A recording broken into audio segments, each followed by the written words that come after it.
ఈ నూతన దినంలో ప్రభు మనకు అనుగ్రహించిన వాగ్దానం సామెతలు 13:21 నీతిమంతులకు మేలు ప్రతిఫలంగా వచ్చును. Prosperity is the reward of the righteous.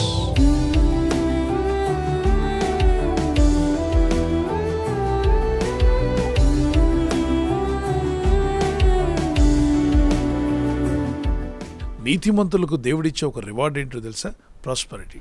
అయితే ఈ ప్రాస్పరిటీ మెటీరియల్ భౌతికమైనవే కాకుండా ఆత్మ సంబంధమైనవి. మొట్టమొదటిగా ఆత్మీయంగా మీరు దేవునితో కనెక్ట్ అవ్వాలి, విశ్వాస యాత్రలో దేవునితో నడిచేవారుగా ఉండాలి, దేవుని యందు విశ్వాసం ఉంచి ప్రార్థించేవారుగా మారాలి, దేవుని వాగ్దానాలు ఎత్తి ప్రార్థిస్తూ నశించిపోతున్న ఆత్మల పట్ల భారం కలిగిన వారుగాను, దేవుని చిత్తం నెరవేర్చేవారుగాను, యేసుక్రీస్తు ప్రభువారు మీకు ధరింపు చేసిన నీతిని నిలబెట్టుకునేవారుగాను, నీతి ఫలాలు గలవారుగాను జీవిస్తే తప్పనిసరిగా ప్రతిఫలం ఉంటుంది. నీతిగా దేవుని యందు విశ్వాసం ఉంచి ప్రార్థిస్తూ దేవుని దయలో దేవుని కృపలో ఎదుగుతున్నావా? నీకు ప్రతిఫలం రాబోతుంది. నీతి కొరకు ఆకలి దప్పులు గలవారు ధన్యులు, వారు తృప్తిపరచబడతారన్నాడు. మీ ఆకలి దేనికోసం? నీతిగా బతకాలనా? దేవుని చిత్తం నెరవేర్చాలనా? దేవుని వాగ్దానాలను పట్టుకుని ప్రార్థిస్తూ విశ్వాసంతో ముందుకు సాగాలని మీరు ఆశిస్తున్నారా? అయితే తప్పనిసరిగా నీతిమంతులకు మేలు ప్రతిఫలంగా ప్రవహిస్తాడు. యేసు ప్రభువారి యొద్దకు వచ్చి, ప్రభువా నా పాపములు క్షమించండి, నన్ను మన్నించండి, నా హృదయంలోకి మీరు రండి, నా రక్షకుడిగా మీరు నన్ను నడిపించమని ఎప్పుడైతే ప్రార్థిస్తావో ఆ రక్షకుడైన యేసుక్రీస్తు ప్రభువారు చిందించిన నీతిమంతుని రక్తము నీలో ఉన్న ప్రతి పాపమును కడిగివేసి పరిశుద్ధులుగా చేయడమే కాకుండా ఆయన నీతి మనకు ధరింపజేస్తాడు. ఇది మన నీతి కాదు, మన నీతి క్రియలు కావు. అందుకే మనుషుల నీతి మురికి వస్త్రం వలె ఉందన్నాడు యెషయా 64లో. దేవుడిచ్చే నీతిని మనం కలిగి ఉండాలి. మానవ దేహంతో యేసు ప్రభువారు ఈ భూమి మీద ఉన్నప్పుడు ఆయన కూడా యోర్దాను నది వద్దకు వెళ్ళాడు. ఆయన బాప్తిసం పొందాల్సిన అవసరం లేదు, ఆయన పాపాలు ఒప్పుకోవాల్సిన అవసరం లేదు, ఎందుకంటే ఆయనలో ఏ పాపము లేదు. అయినప్పటికీ ఆయన ఎందుకు బాప్తిసం పొందాలి?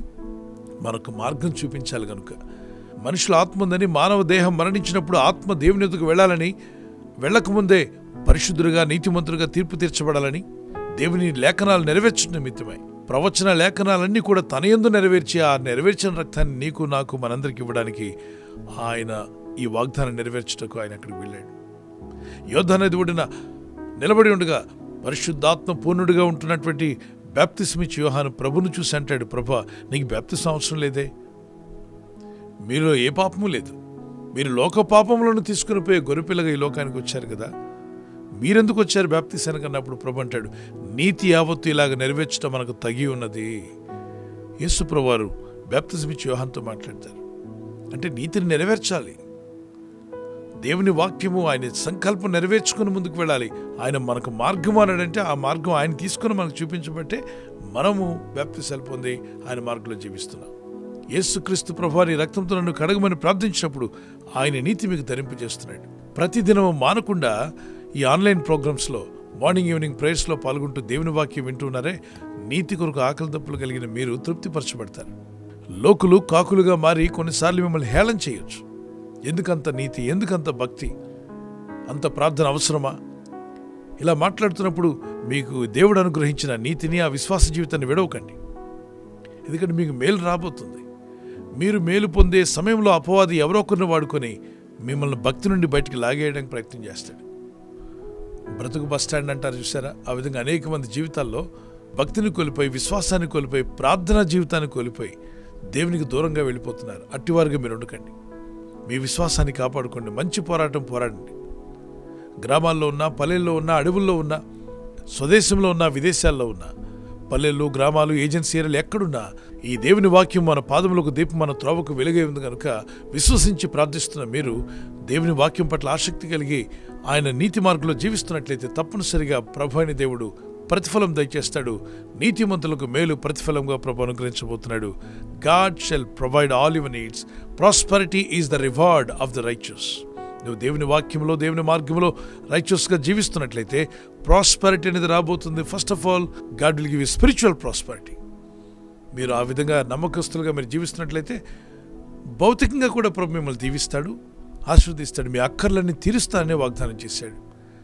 కీర్తనలు 84:11 సామెత 10:6 కీర్తన 5:12 కీర్తన 34:8-10 వరకు, సామెత 3:33 కీర్తన 37:29 నీతిమంతులుగా దేవుని మార్గంలో జీవించిన వారికి కలిగేటువంటి దీవెనల గురించి ఈ వచనాల్లో మీరు చూడొచ్చు. ఎందుకంటే ఇంకా అనేక వచనాలు ఉన్నాయి. దేవుని భయభక్తులు ఎదగండి, దేవుని కృపలో వర్ధిల్లండి, ఆయనే మనల్ని నీతిమంతులుగా మారుస్తాడు అనేది విశ్వాసం ఉంచి ప్రార్థించండి. ఈ పరిశుద్ధ గ్రంథంలో ఎందరో జీవితాలు ఆస్వాదించబడ్డాయి, దీవించబడ్డారు, వర్ధిల్లారు. ఒకప్పుడు వారి జీవితాల్లో ఏమీ లేకపోయినా దేవుని యందు విశ్వాసం ఉంచి దేవుని వాక్యం పట్ల ఆసక్తి కలిగి నీతిగా బ్రతకాలని, దుర్నీతిని ద్వేషించి నీతిని ప్రేమించి దేవుని మార్గంలో జీవించిన వారిని ప్రభు వారిని హెచ్చించాడు, బలపరిచాడు, దీవించాడు. నేను రక్షించబడిన కొత్తలో, అప్పుడు టీనేజ్లో ఉన్నాను, ఈ వాక్యం నన్ను గట్టిగా పట్టుకుంది. హెబ్రీ పత్రిక 1:9 నీవు నీతిని ప్రేమించితివి, దుర్నీతిని ద్వేషించితివి, అందుచేత దేవుడు నీ తోటి వారి కంటే నిన్ను హెచ్చించినట్లుగా ఆనంద తైలంతో అభిషేకించను. ఇది వేరే సందర్భంలో దేవుడు చెప్పిన మాట అయినప్పటికీ ఈ మాటను బట్టి మనం నేర్చుకోగలిగింది ఏంటంటే, మనం నీతిని ప్రేమించాలి. ఈ లోకంలో దుర్నీతి ఎంతో ఉంది. దుర్నీతిని ప్రేమించొద్దు. నీలో ఉన్నా దాన్ని తొలగించుకో. దుర్నీతి మార్గంలో జీవించొద్దు. దాని నుండి బయటకు వచ్చేసాయి. ఎప్పుడైతే మనం ఆ విధంగా జీవిస్తామో ప్రభు అంటాడు, నీవు నీతిని ప్రేమించితివి, దుర్నీతిని ద్వేషించితివి కనుక దేవుడు నీ తోటి వారి కంటే నిన్ను హెచ్చించినట్లు ఆనంద తైలంతో అభిషేకిస్తాడట. ఈ లోకయాత్రలో కొన్ని ఇబ్బందులు, కొన్ని కష్టాలు, శ్రమలు, శోధనలు తప్పనిసరిగా ఎదురవుతూ ఉంటాయి. వాటిని చూసి భయపడొద్దు. కానీ ఒకటి మాత్రం గుర్తుంచుకో, దేవుని యందు విశ్వాసం ఉంచి జీవిస్తున్న మీ జీవితాల్లో దేవుని నమ్మి జీవిస్తున్నారు కనుక మీరు మేలులు పొందే రోజు రాబోతుంది. ఆమేన్ చెప్పండి ఒకసారి. అవును, మేలులు జరిగించేవాడు ఆయనే. ఈ దేవుని వాక్యం మీద విశ్వసించి ప్రార్థిస్తున్నటువంటి మీ జీవితం, నీతిమంతులుగా జీవిస్తున్న మీకు మేలులు ప్రతిఫలంగా ప్రభు దయచేయబోతున్నాడు. నమ్మితే ఒకసారి దేవునికి స్తోత్రం చెప్పగలరా? Amen. The prosperity will be your reward as you live righteous in the sight of God, spiritually, financially, in all the areas of your life. God bless you. ప్రార్థన చేసుకుందాం. పరిశుద్ధమైన మా ప్రియ తండ్రి, నీ నామములో ప్రార్థిస్తున్నాం. అవును నాయనా, ఈరోజు మీరు ఇచ్చిన వాగ్దానం, నీతిమంతులుగా జీవించినప్పుడు నీతి ఫలాలు మేము కలిగి ఉన్నట్లయితే నీతిమంతులకు మేలు అనేది ప్రతిఫలంగా ఇవ్వబోతున్నాం నాయనా. Father God, we thank you for the promise. Prosperity is the reward of righteous people. Yes, Lord, we thank you for giving us righteousness through the blood of Jesus Christ. And help us to bring forth the fruits of righteousness. నీతి ఫలాలు ఫలించేవారుగా, నీతిగా జీవించేవారుగా, నీ మార్గంలో కొనసాగుటకు నీతిగల నీ వాక్యం పట్ల ఆకలి దప్పులు గలవారే జీవిస్తూ ఉండగా వీరి కుటుంబాల్లో, వీరి జీవితాల్లో మేలులను మీరు ప్రతిఫలంగా దయచేయబోతున్నందుకు స్తుతిస్తున్నాను తండ్రి. ఎందరైతే ఇబ్బందుల్లో, శోధనలో, కీడులో పడి ఉన్నారో వారి కీడు అది మేలుగాను మార్చబోతున్నామని నేను నమ్ముచున్నాను.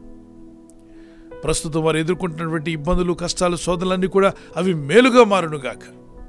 వారికి ఎదురైన కీడంతటిని నువ్వు మేలుగా మార్చబోతున్నందుకు స్తోత్రాలు చెల్లిస్తున్నాను. ఈరోజు ప్రార్థించి ప్రయత్నించబోతున్న శంకుస్థాపన అయిన, గృహప్రవేశమైన, ఒక బిజినెస్ ప్రారంభిస్తున్నా, ఉద్యోగ ప్రారంభానికి వెళ్తున్నా, ఒక మంచి కార్యక్రమాన్ని ప్రారంభిస్తుండగా, నేను వారి బిడ్డల వివాహం కొరకు ప్రయత్నాలు చేయించుండగా వారు చేస్తున్న ప్రయత్నాలు ఫలించలాగున మీ దూతలకు ఆజ్ఞాపించండి. ఎవరైనా హాస్పిటల్లో ఉన్నా, ఐసీయూలో ఉన్నా ప్రభు, ఎవరైతే సీరియస్ కండిషన్లో ఉండి బాధపడుతున్నారో వారికి యేసు నామములో స్వస్థతను అనుగ్రహించండి. కృంగిపోయిన వారిని లేవనెత్తండి. మీ గాయపడిన హస్తమును చాపి వారికి ఉన్న సకల రోగాల నుండి విడుదల ఇచ్చేయి. వారిని లేపి నడిపించిన ఆయన సాక్షులుగా నిలబెట్టుకోండి. ఈ ఉదయకాలం ప్రతి రోగి యేసు నామములో స్వస్థత నొందునుగాక. తండ్రి, ఈ దినం ఎవరైతే ప్రయాణమై వెళ్ళబోతున్నారో, అది రైలు మార్గమైనా, ఆకాశ మార్గమైనా, బస్సుల్లో, వాహనాల్లో ఎక్కడ ప్రయాణం చేస్తున్నా, రోడ్డు మార్గంలో ఏ వాహనంలో వారు ప్రయాణం చేస్తున్నా, నీ ప్రజలకు కాపాడే దూతలను పంపండి. నీతి మార్గంలో జీవించటకు నీ ప్రజలందరికీ నీ కృప, దయ అధికముగా దయచేసి మహిమ పొందమని యేసుక్రీస్తు పరిశుద్ధ నామములో అడిగి వేడుకుంటున్నాను నా పరలోకపు తండ్రి. Amen, amen. God bless you. మేలు చేయక నీవు ఉండలేవయ్యా, ఆరాధించక నేను ఉండలేనయ్యా. మేలు చేయక నీవు ఉండలేవయ్యా, ఆరాధించక నేను ఉండలేనయ్యా. యేసయ్యా, యేసయ్యా, యేసయ్యా, యేసయ్యా, యేసయ్యా, యేసయ్యా, యేసయ్యా, యేసయ్యా. మేలు చేయక నీవు ఉండలేవయ్యా, ఆరాధించక నేను ఉండలేనయ్యా. మేలు చేయక నీవు ఉండలేవయ్యా, ఆరాధించక నేను ఉండలేనయ్యా. బర్త్డే ఉన్నటువంటి వారికి happy birthday to you, many more returns of the day. We wish you all the best. ప్రభు మిమ్మల్ని దీవించును గాక. మీకు వాగ్దానము 1 శామ్యూయల్ 10:6. నీకు క్రొత్త మనస్సు వచ్చును. U turn into another man. ఒక నూతన వ్యక్తిగా మార్చబడతావు.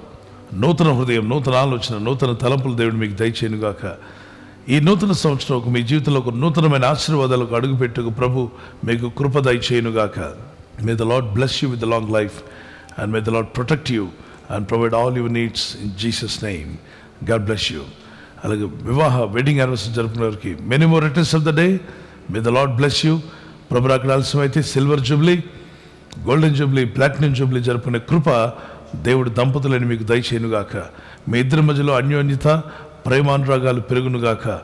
మీరు ఇరువురు కలిసికట్టుగా ప్రార్థనాపూర్వకంగా ఉంటుండగా మీ ఇళ్లలో ఉన్న సాతానికి లయపరచబడి మీ కుటుంబాలు దీవించబడునుగాక. వాగ్దానము మాథ్యూ చాప్టర్ 26:41. మీరు శోధనలో ప్రవేశింపకుండాట్లు మెలకుగా ఉండి ప్రార్థన చేయండి. మీరు ఎలాంటి శోధనలో పడకుండా భార్య భర్త కొరకు, భర్త భార్య కొరకు, మీ ఇద్దరు మీ కుటుంబం కొరకు ప్రార్థన చేస్తుండగా ఎలాంటి శోధనలు పడకుండా మీరు తప్పించబడదురుగాక. ఆమేన్.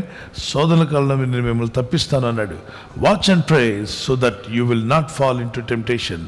ప్రభు మిమ్మల్ని దీవించి మీరు ప్రార్థిస్తుండగా మీరు శోధనలో పడకుండా కాపాడి మిమ్మల్ని వర్ధిల్ల చేయనుగాక. God bless you.